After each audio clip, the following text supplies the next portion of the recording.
لا يكلف الله نفسا إلا وسعها لها ما كسبت وعليها ما اكتسبت. Assalamualaikum warahmatullahi wabarakatuh.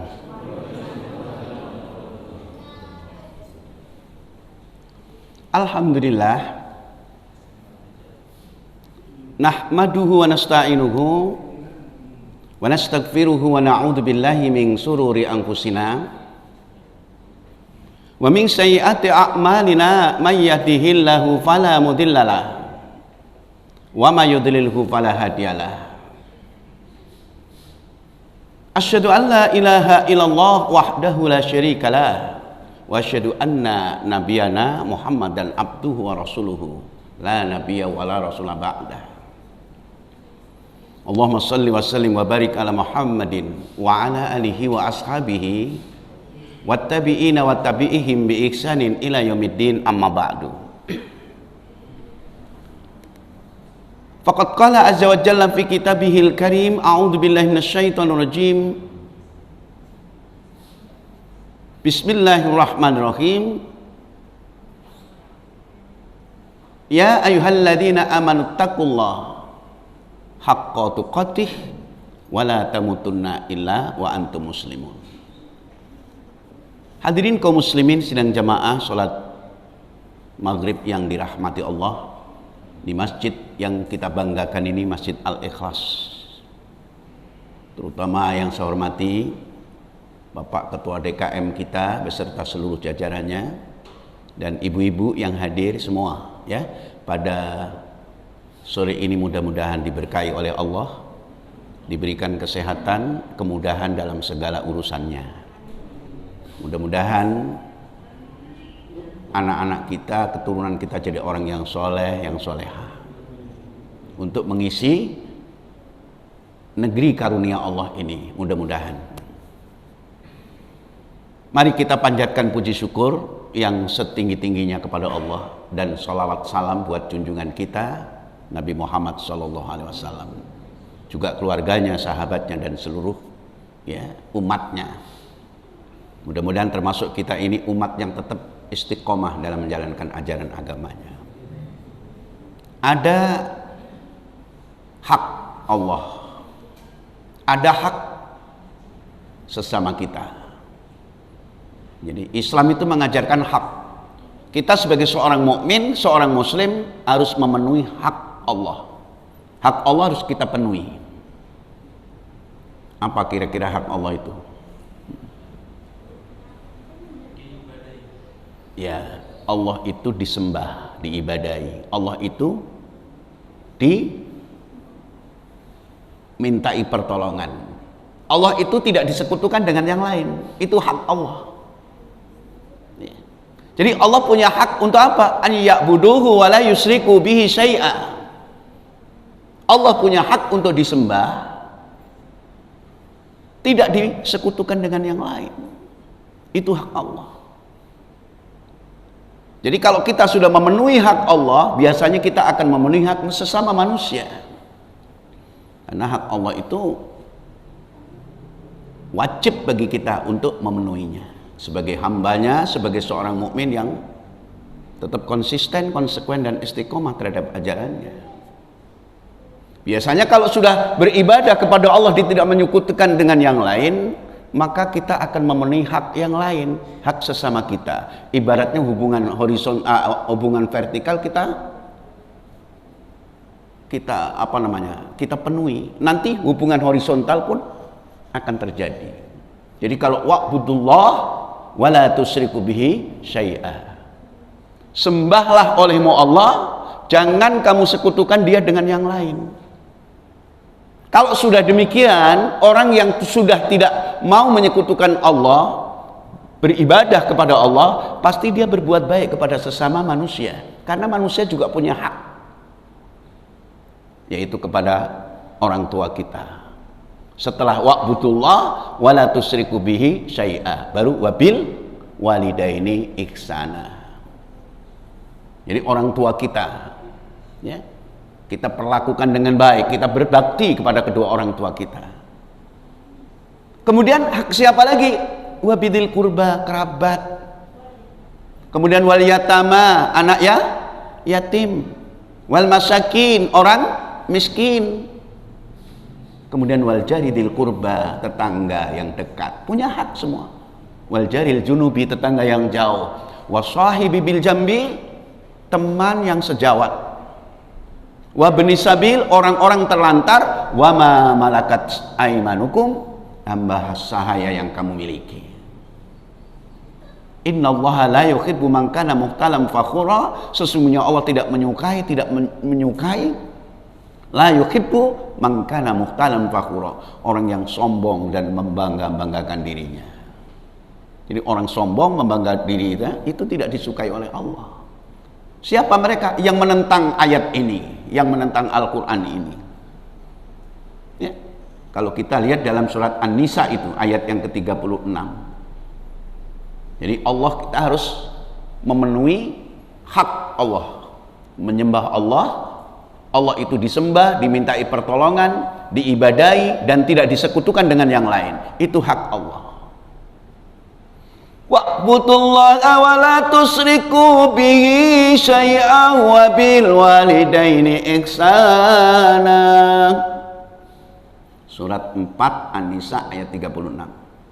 Wa bidil qurba wal yatama wal masakin wa ibnas sabil wal jaridil qurba. Wa'budullaha wa la tusriku bihi syai'an wa bil walidaini ihsana wa bidil qurba wal yatama wal masakin wa ibnas sabil wal jaridil qurba wal jaril junubi wasahibi bil jambi wa banis sabil wa ma malakat aymanukum innallaha la yuhibbu man kana mukhtalan fakhura. Betul Pak? Ada yang nyari ayatnya? Nah, tolong Pak diartikan. Dan sembahlah Allah dan janganlah kamu mempersekutukannya dengan sesuatu apapun, dan berbuat baiklah kepada kedua orang tua, karib kerabat, anak-anak yatim, orang-orang miskin, tetangga dekat dan tetangga jauh, teman sejawat, ibnu sabil, hamba sahaya yang kamu miliki. Sungguh Allah tidak menyukai orang-orang yang sombong dan membanggakan diri. Allah tidak menyukai yang sombong, membanggakan diri, bikin aturan sendiri. Sombong, meninggalkan ajaran agama itu termasuk sombong. Ya, Allah tidak suka.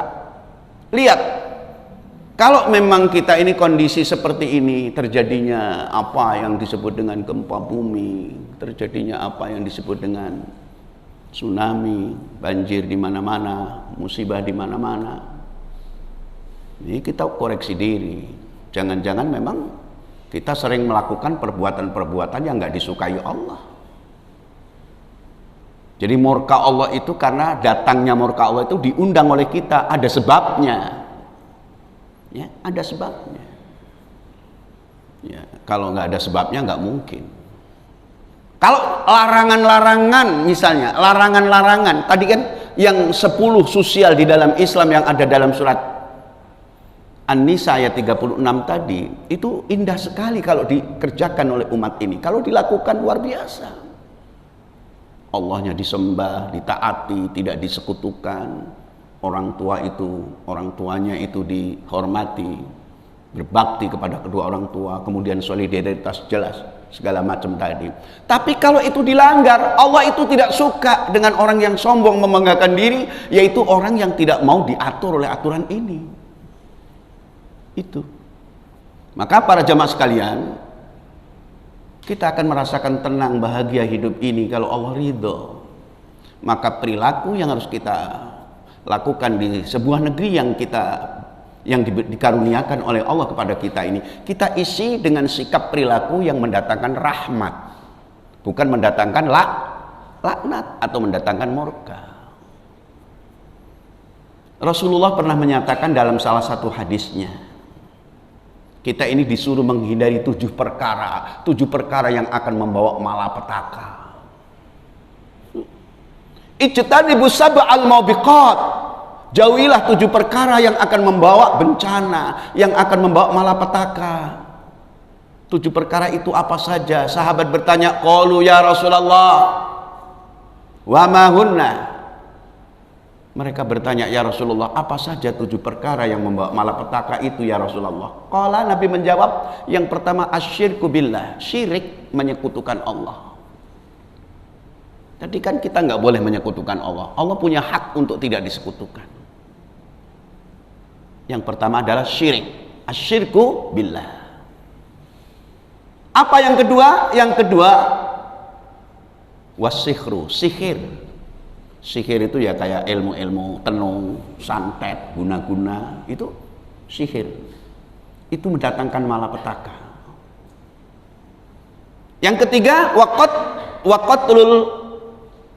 waqatlul nafsi, membunuh jiwa, membunuh seseorang. Haramallahu illa bil haq, yang diharamkan Allah kecuali dengan cara yang benar. Ada membunuh dengan cara yang benar. Apa itu? Ya dalam peperangan. Membunuh dengan cara yang benar ya kalau kita ini dirampok ya kita lawan rampoknya sampai rampoknya mati, kita nggak salah. Tapi kalau tidak ada kesalahan apa-apa tiba-tiba dibunuh, nah itu akan mendatangkan malapetaka. Waqatlul nafsi allati harramallahu illa bil haq, membunuh jiwa yang diharamkan Allah kecuali dengan cara yang benar. Terus apalagi wa aklu malal yatim, makan harta anak yatim. Wa aklu riba, makan harta riba. Ya.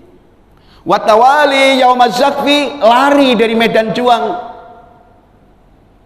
Wa qatful muhsanatil ghafilatil mu'minat, menuduh wanita dia baik-baik, dia seorang mukminat yang baik, bersuami, dituduh berbuat zina.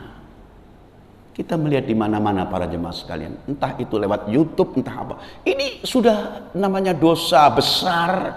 Ini orang sudah nggak malu-malu lagi melakukannya. Jadi inilah yang namanya mengundang murka Allah. Belum lagi kalau ada hadis yang menyatakan laknatullah ala ra'si wal murtasi. Laknat Allah itu untuk si penyuap dan yang disuap. Itu kan sudah nggak rahasia lagi sekarang. Jadi nggak mungkin kita ini bisa tenang hidup ini kalau dalam murka Allah.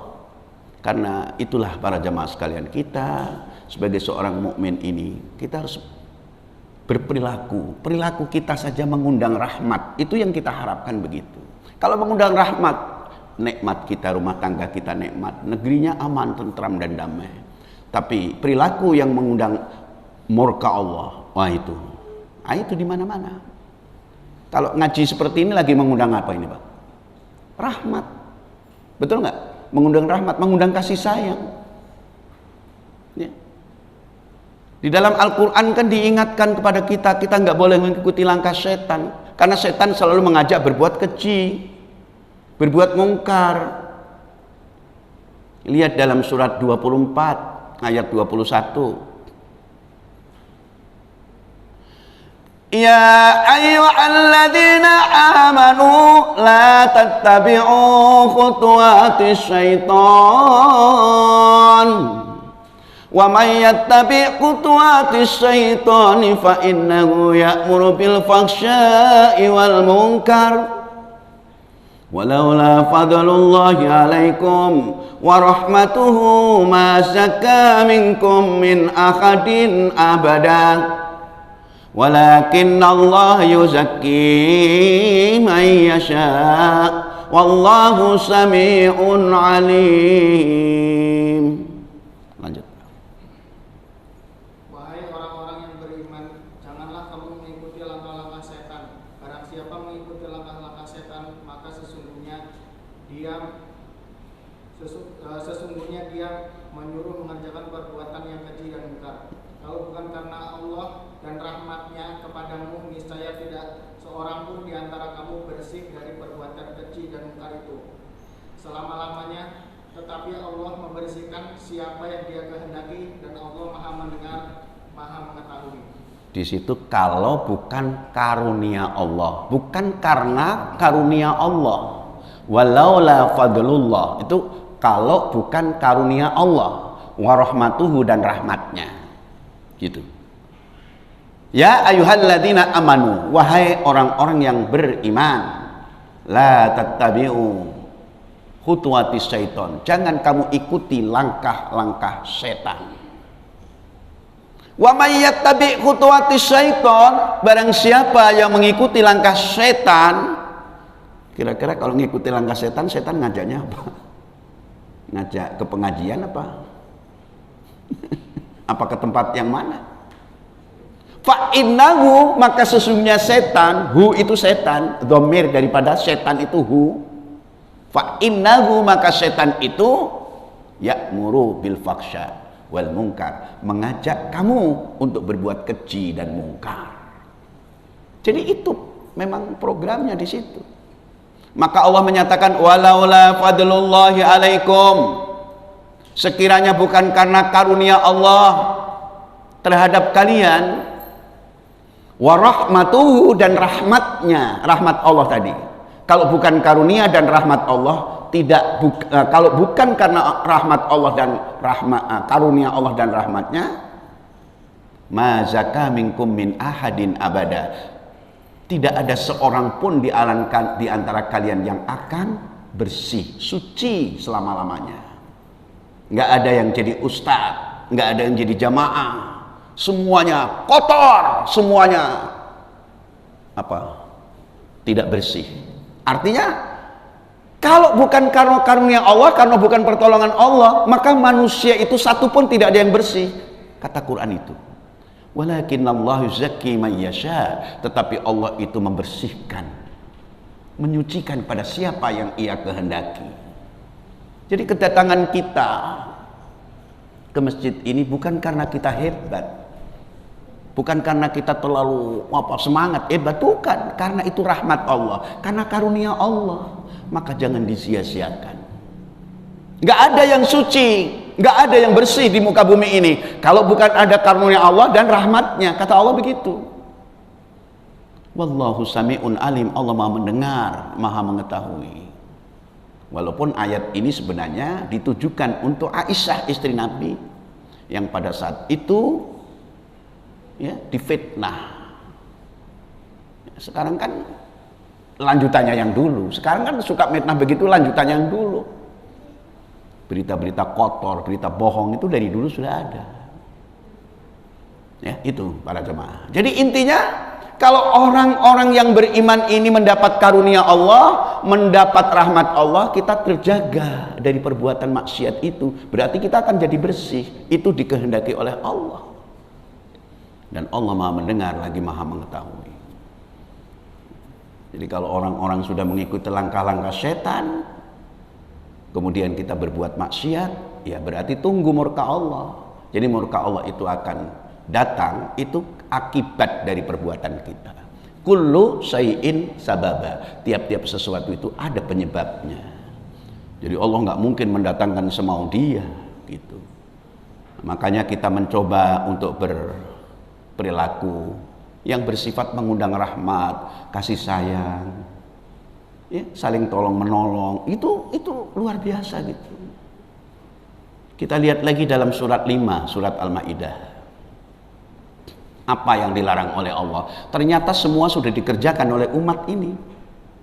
Kita tidak bicara orang di luar Islam, orang Islam ini, yang mukmin ini, kata-katanya kan, panggilannya kan ya ayyuhalladzina amanu tadi kan.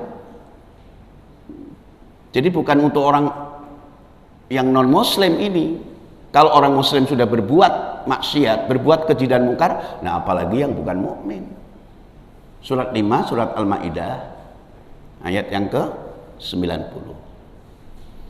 Ya ayyuhalladzina amanu innamal khamru wal maisiru wal ansabu wal azlamu rijsum min amalis syaitan fajtanibuhu la'allakum tuflihun. Begitu.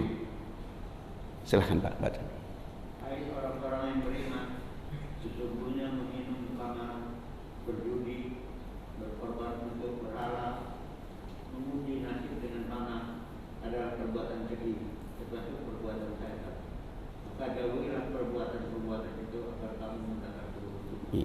Ini larangan. Larangan kalau sudah mulai dikerjakan, kalau larangan sudah menjadi dibalik yang dilarang itu justru dikerjakan, sulit kita untuk mendapatkan rahmat itu tadi. Sedangkan kita siang dan malam mengharapkan rahmat, siang dan malam mengharapkan kasih sayang Allah.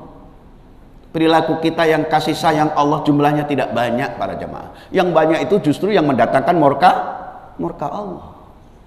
Hai orang-orang yang beriman, sesungguhnya minuman keras, kalau sekarang kan narkoba ya, minuman keras itu narkoba dan sejenisnya. Judi, ya ayyuhalladzina amanu innamal khamru itu minuman keras, innamal khamru sesungguhnya minuman keras, wal maisir dan judi, kan itu. Wal ansop itu berkorban untuk berhala, masang-masang sesajen lah, masih percaya dengan klenik itu, dengan khurafat itu, ya. Wal azlam itu mengundi nasib itu kalau zaman dulu itu dengan anak panah, tapi kalau sekarang mengundi nasib itu datang ke orang pinter, nanya ini nanya itu. Itu dikatakan rijsun, itu perbuatan keji. Min amali syaiton, dari perbuatan syaitan. Fajtanibu, tinggalkan. Kan tadi Rasulullah menyatakan kita suruh meninggalkan 7 perkara yang akan malapetaka, di antaranya adalah musyrik, yaitu menyembah kepada selain Allah. Yang musyrik itu orang Islam. Kalau orang yang tidak Islam, yang bukan orang Islam, nggak musyrik, orang dia memang Tuhannya lain. Nah, orang Islam menyembah Allah, menyembah Tuhan selain Allah, itu musyrik namanya. Itu akan mendatangkan malapetaka. Yang kemudian yang kedua, sihir itu tadi. Nah, ini termasuk sihir. Yaitu mengundi nasib, itu sihir. Datang, nanya-nanya sama orang-orang yang dengan ilmu-ilmu gaibnya tadi kan. Itu dikatakan rijsun, perbuatan keji, min amali syaiton, perbuatan syaitan, fajtanibu, kita disuruh meninggalkan itu semua, la'allakum tuflihun, agar kalian jadi orang yang beruntung. Mana bisa beruntung kalau kita melakukan itu? Kan pasti dirugikan. Nah ini. Jadi memang kondisi seperti ini. Jadi kita cuman ngoreksi diri sajalah. Tidak bisa menyalahkan siapapun. Mungkin kita masih termasuk di antara yang 7 macam itu, ada di antara itu. Nah, dengan ngaji ini mudah-mudahan kita akan mencari jalan yang lebih baik, tidak mengikuti langkah-langkah setan yang dimaksud dengan ayat-ayat tadi. Surat Al-Maidah ayat yang ke-90. Ada minuman keras, ada judi, masang sesajen, mengundi nasib, itu semua perbuatan harus ditinggalkan. Karena itu akan membawa kerugian. Lanjutnya 91-nya. Apa? Setan punya program apa?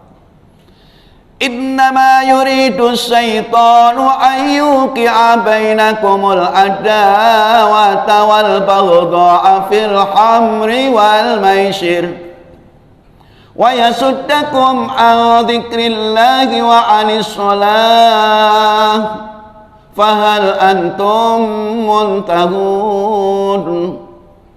Sesungguhnya silakan. Dengan meminum dengan minuman keras dan judi itu, setan hanyalah termasuk menimbulkan permusuhan dan kebencian di antara kamu dan menghalang-halangi kamu dari mengingat Allah dan melaksanakan sholat. Menghalang-halangi kamu dari mengingat Allah dan melaksanakan sholat, maka tidakkah kamu mau berhenti? Fahal antum muntahun, maka mengapa kamu tidak mau berhenti? Kan gitu ya. Innama yuridu syaiton, sesungguhnya setan itu menghendaki. Setan itu punya kehendak itu punya rencana. Apa kehendaknya? Innama yuridu syaitanu ayyuqi'a bainakumul adawah, agar kalian itu saling bermusuhan. Sukseslah kalau orang yang udah pada bermusuhan. Sekarang ini sedikit-dikit aja bermusuhan, entah lewat alam WA atau langsung, itu banyak orang bermusuhan hari ini. Padahal itu program setan. Innama yuridu syaitanu ayyuqi'a bainakumul adawata. Sesungguhnya setan itu menghendaki agar kalian itu saling bermusuh-musuhan. Wal baghdha itu saling benci membenci. Ya. Apa negeri itu enak nggak hidupnya kalau sudah di dalam negeri itu sudah banyak benci membenci, sudah nggak rukun lagi? Kira-kira apa yang dicari sebenarnya hidup ini? Fil khamri wal maisir, dalam rangka minuman keras dan berjudi tadi. Wa yasuddakum an dzikrillah, dan setan selalu menghalangi kamu untuk mengingat Allah. Mengingat Allahnya gimana? Lagi mau ngaji aja, ada aja halangannya.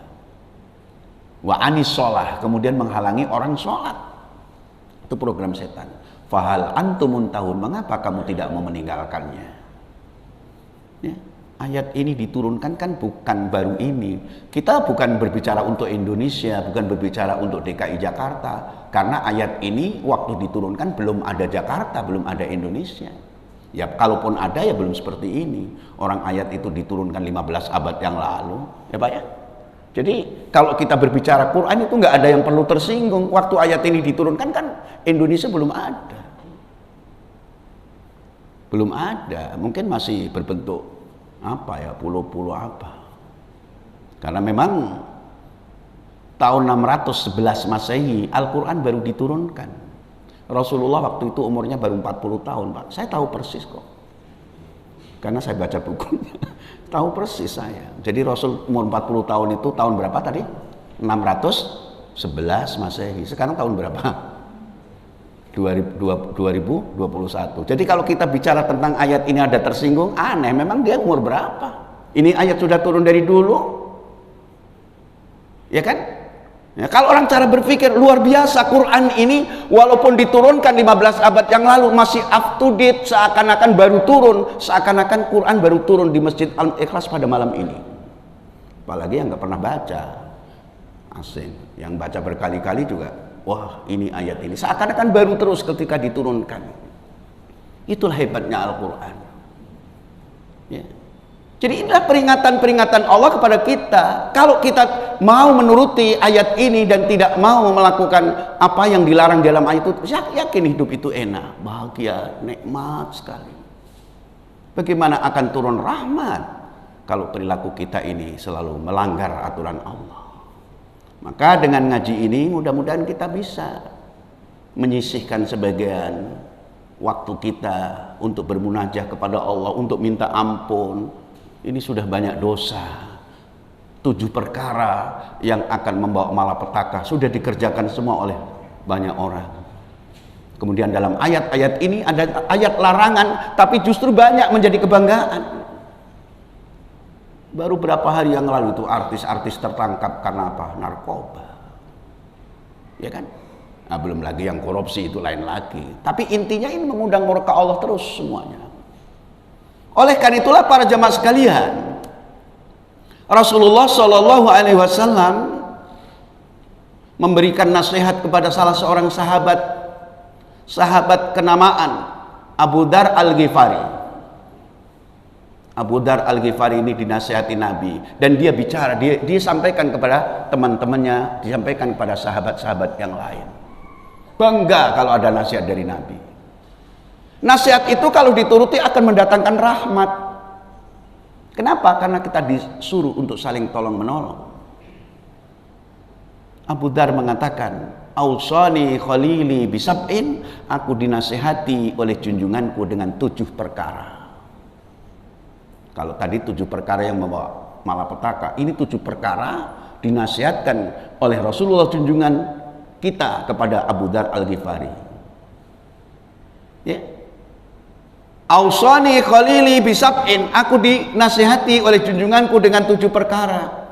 Yang pertama, amaroni bihubbil masakin wad dunui minhum, aku diperintahkan untuk selalu mencintai orang miskin dan membantu mereka. Sosial. Karena tadi kalau kita sudah menjadikan Allah Subhanahu wa taala kita penuhi haknya, maka kita akan memenuhi hak sesama kita. Dengan sosial itu akan turun rahmat. Amaroni bi hubbil masakin wa dunuwi minhum, aku diperintahkan oleh junjunganku untuk selalu mencintai orang miskin dan membantu mereka. Itu yang pertama. Yang kedua, wa amaroni an angdura ila man huwa duni wala angdura ila man huwa fauqi, aku diperintahkan oleh junjunganku untuk selalu melihat ke bawah, aku dilarang untuk melihat ke atas. Maksudnya ke bawah yang perlu kita bantu masih banyak, orang yang di bawah kita ekonominya, yang di bawah kita nasibnya masih banyak. Supaya kita selalu bersyukur kepada Allah. Kalau ke atas yang dilihat, waduh, malah jadi iri, dengki dan lain-lain. Praktis Rasulullah kalau nasihati. Wa amaroni, yang ketiga, wa amaroni an asila rahim, aku diperintahkan oleh junjunganku untuk selalu bersilaturahim, untuk selalu saling, yaitu mengadakan silaturahim, pertemuan-pertemuan seperti ini. Jadi hidupnya tidak egois sendirian, merasa bukan level saya yang gini-gini, ngaji ngedeprok ini bukan level saya. Oh, nggak boleh begitu. Kena lagi ayatnya, innallaha la yuhibbu man kana muhtalan fakhura tadi. Allah nggak menyukai orang-orang yang sombong, membangga-banggakan diri. Memang kalau sudah jadi lurah, sudah jadi menteri itu nggak ngaji lagi. Kalau muslim ngaji harusnya biar ngerti. Orang yang nggak ngaji itu pasti nggak ngerti agama, walaupun dia istri kiai. Betul Pak? Walaupun istri kiai kalau nggak ngaji ngerti agama nggak Pak? Ya paling katanya doang. Karena nggak bisa ditransfer ilmunya Pak. Ya paling tidak itu ya ayat dibaca, minimal itu mendengarkan ceramah, minimal itu nanya ini dan itu. Silaturahim itu penting. Wa amaroni an la as'ala ahada syai'an, aku diperintahkan junjunganku untuk tidak pernah minta-minta kepada orang lain. Minta-minta itu juga ternyata nggak bagus. Islam itu ya apa itu? Yadul ulya khairun minal yadus sufla, tangan yang di atas itu lebih baik dari tapak tangan di bawah. Tapi betapa banyaknya orang-orang Islam yang sedikit aja kekurangan sudah minta itu nggak boleh. Celamitan itu dilarang dalam agama. Maka kita yang jadi ustadz, jadi kiai atau jadi apa, kadang-kadang kan ucapannya nggak sengaja, ternyata itu kalau dipikirkan itu berat. Itu orang datang ke rumah mau berangkat umroh atau haji, doain ya, insya Allah didoain. Jangan lupa oleh-olehnya. Kata-kata itu beban loh. Jangan pernah mengucapkan begitu.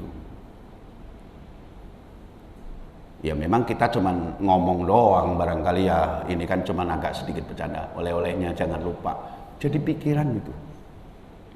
Makanya kita disuruh menghindari kata-kata yang mengandung permintaan tadi.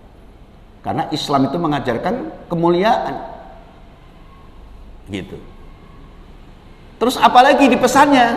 Wa amaroni an aqulal haq wa in kana muron, aku diperintahkan oleh junjunganku untuk menyampaikan kata-kata yang benar, ucapan yang benar walaupun itu pahit. Ya. Wa amaroni an aqulal haq, aku diperintahkan oleh junjunganku untuk berkata benar. Ya kan? Wa in kana muron, sekalipun kata benar itu akan menjadi pahit rasanya. Apalagi kumpul-kumpul yang nggak benar, kalau diajak ngomong benar ya pasti dianggap ini, wah ini penghalang, ini pahit. Wa amaroni an akhafa fillahi laumata laim, aku diperintahkan oleh junjunganku untuk selalu takut kepada Allah, taat kepada Allah. Akhafa fillah, agar aku merasa takut kepada Allah dalam mengamalkan ajaran agama ini. Laumata laim, sekalipun dicela oleh orang-orang yang tukang mencela.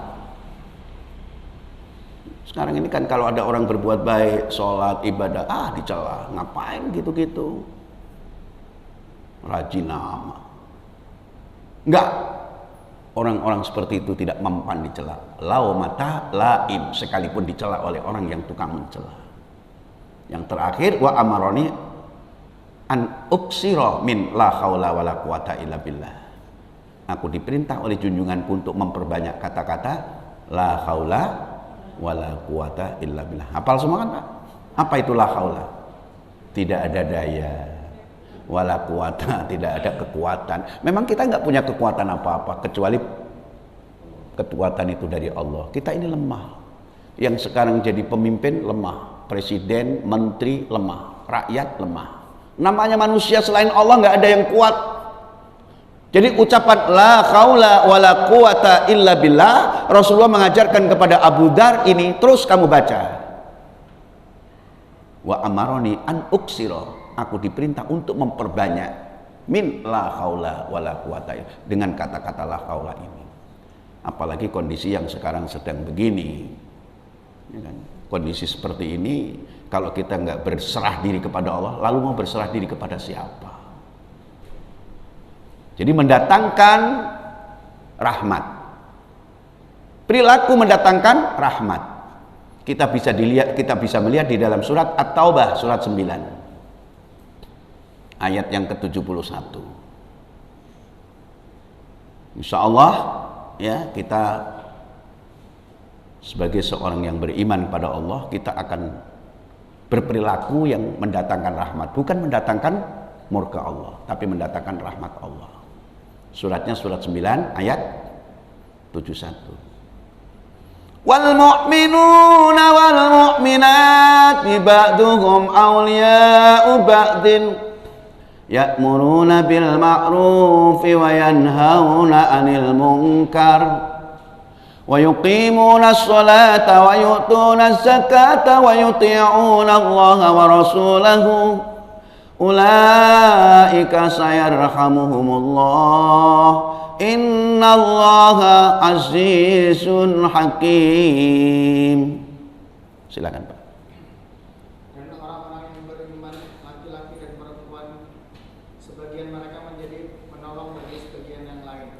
Mereka menyuruh berbuat yang ma'ruf dan mencegah dari yang munkar, melaksanakan sholat, menunaikan zakat, dan taat kepada Allah dan Rasulnya. Mereka akan diberi rahmat oleh Allah.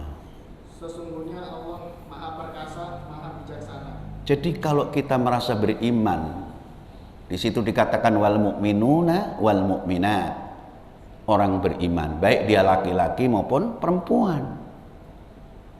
Lalu apa yang dilakukan orang beriman yang laki-laki perempuan tadi? Ba'duhum awliya'u ba'din, mereka itu saling tolong menolong. Jadi tidak bertengkar, tidak berpecah belah, tidak saling adu domba dan seterusnya. Ini yang diharapkan. Jadi ba'duhum awliya'u ba'din ya'muruna bil ma'ruf wa yanhauna 'anil munkar. Mereka menyeru kepada yang ma'ruf dan mencegah dari yang mungkar. Wa yuqimuna sholata, mereka mendirikan sholat. Wa yu'tuna zakata, mereka membayar zakat. Wa yuti'una Allah wa rasulahu, mereka taat kepada Allah dan Rasulnya. Apa kata Allah? Ulaika. Ulaika itu isimnya, isyarah itu kembali kepada mereka tadi, yang beriman, yang saling tolong menolong, yang beramar ma'ruf nahi munkar, yang mendirikan sholat, yang membayar zakat, yang taat kepada Allah dan Rasulnya. Itu ulaika, ya. Sayarhamuhumullah, mereka itulah yang bakal mendapat rahmat dari Allah. Ulaika sayarhamuhumullah innallaha azizun hakim. Mereka itulah yang bakal mendapat rahmat Allah, karena itu Allah Maha Perkasa, Maha Bijaksana. Surat 9 ayat 71. Mudah-mudahan kita yang hadir ini, ya, perilaku kita yaitu memenuhi hak Allah, menyembah Allah, tidak menyekutukan dengan yang lain. Kemudian sosial bermasyarakat yang digambarkan dalam surat An-Nisa ayat 36 tadi, kepada orang tua, kepada kerabat, pada anak yatim, orang miskin, tetangga yang dekat, tetangga yang jauh, dan seterusnya. Jadi kita hidup ini memang penuh dengan sosial kemasyarakatan.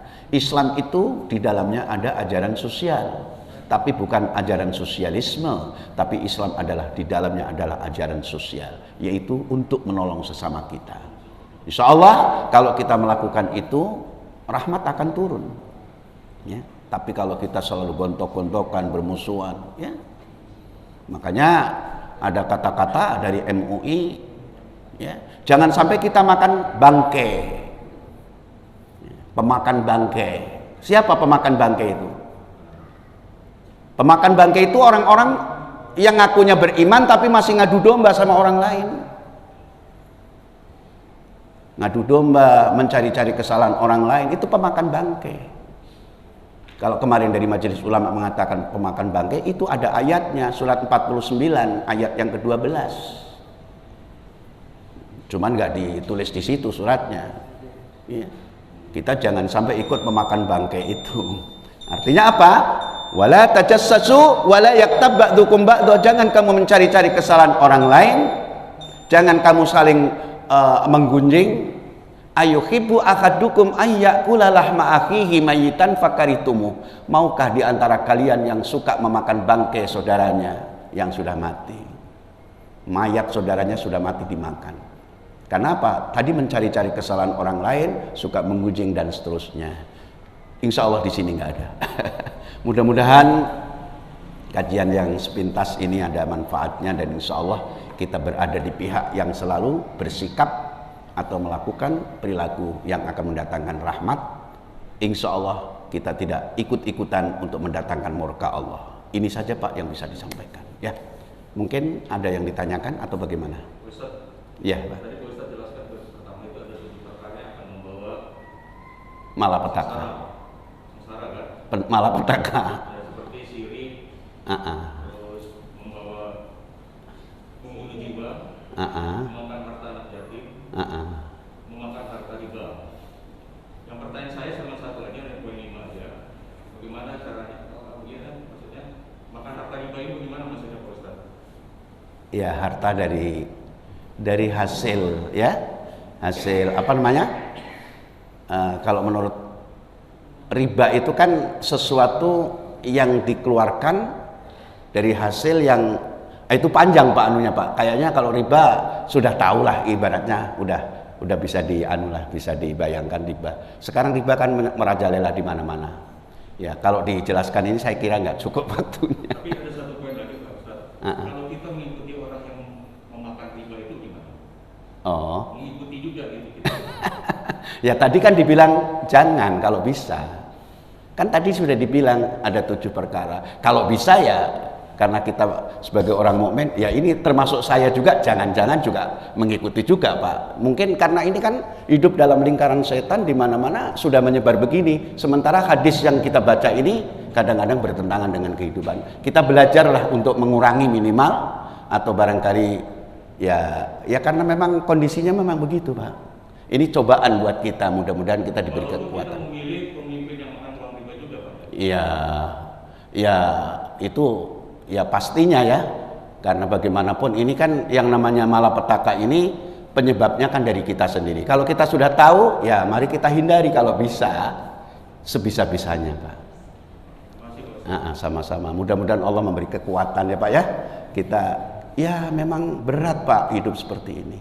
Tapi dengan ngaji ini apa salahnya saya sampaikan, inilah keprihatinan kita. Jadi kalau Allah menurunkan murkanya, pantas nggak? Sesuai nggak kalau Allah menurunkan murkanya? Ya wajar karena banyak larangan-larangan Allah yang justru dikerjakan oleh kita-kita ini. Ya mohon ampun kepada Allah, mudah-mudahan Allah mengampuni dan mudah-mudahan kita tidak melanjutkan terusnya. Ini saja yang bisa disampaikan. Cukup ya? Apa Pak? Pemakan bangkai sekarang kan gajinya gede-gede. Iyalah Pak.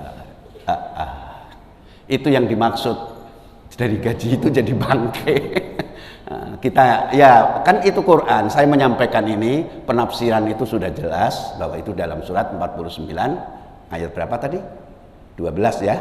Nanti dibuka kembali supaya nggak jadi fitnah karena ucapan itu kalau orang yang mengucapkan seorang mukmin harus ada dalilnya kan Pak ya.